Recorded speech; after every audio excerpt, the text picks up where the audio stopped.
नमस्ते, welcome to my channel.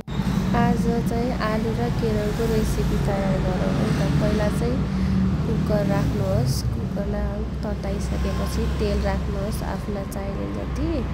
अनि तेल हालिसकेपछि जिरा मेथी हालिदिनुहोस्, ब्राउन गराइदिनुहोस्, राम्रो देखिन्छ। अनि खुर्सानी सुकेको खुर्सानी हालिदिनुहोस्।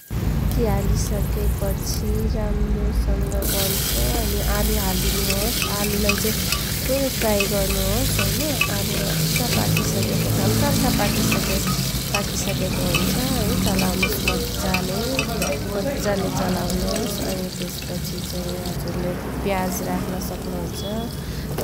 प्याज राखिसकेपछि पनि हजुरले मजाले यसरी चलाउनुहोस्। प्याज त्यसपछि ब्राउन गराइदिनुहोस्। प्याजलाई राम्रो देखिन्छ, मिठो स्वाद आउँछ प्याज हालिसकेपछि। त्यसपछि बेसार हालिदिनुहोस्।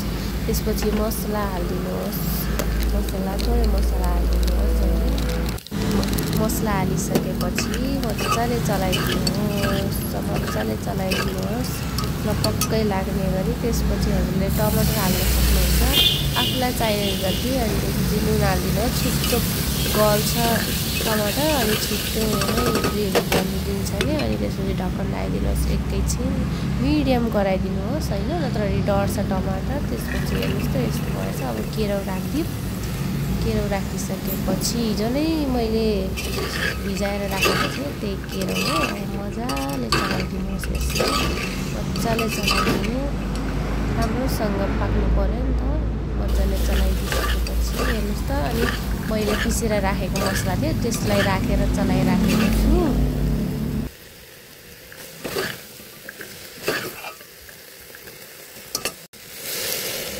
त्यसपछि हल्का पानी राखेर चलाइदिनुहोस्। अनि हल्का घोरिदिनुहोस् कि दालले घोरिदिनुहोस्। अनि त्यसपछि थोरै पानी राख्नु आफूलाई चाहिने जति।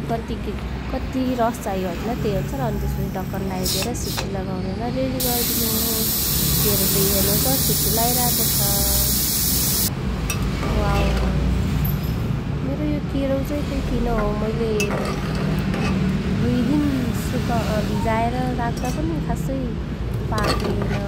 त्यो दाना चाहिँ खासै गलेन है। तर यतिको चाहिँ भएको छ। अनि खोइ के भयो, तर राम्रो भएको छ। हल्का ग्रेभी भयो आलुले होइन। अनि टमाटर प्याजहरूले हल्का धनियाँ छर्किदिनुहोस्। मजाले उमाल्नुहोस्। हेर्नु त कति राम्रो देखिएको छ। हल्का माथिबाट मैले चाहिँ स्वादअनुसार कागती छर्किदिएँ। हजुरलाई राख्न मनपर्छ भने राख्न सक्नुहुन्छ, नत्र भने नराख्दा पनि हुन्छ। वाउ, मैले चाहिँ हेरिराखेको छु कि कस्तो भयो भनेर। यतिको भएको रहेछ।